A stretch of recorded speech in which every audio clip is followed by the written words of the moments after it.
Hey everyone, welcome back. In this video, I'm going to show you how to update your Instagram.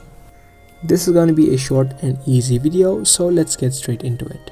Now, if you're using an Android, you can open up your Play Store, or if you're on an iPhone, you can head over to the App Store. Select the application depending upon your device.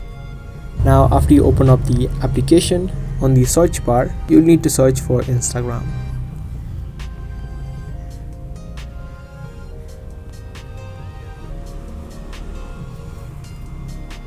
Now as soon as you do that, you can see a similar interface which says Instagram, and there should be an option of update right here. Because I've already updated mine, it says open. But if yours says update, you can tap on the update button and the update will start. Now after the upload is complete, you can now easily open up your Instagram and you'd be able to get all of the new features that have been recently added. So that's it. That's all for today's video. I hope this video helped you out. If it did, subscribe and also give this video a thumbs up. I'll see you in the next one. Thanks for watching.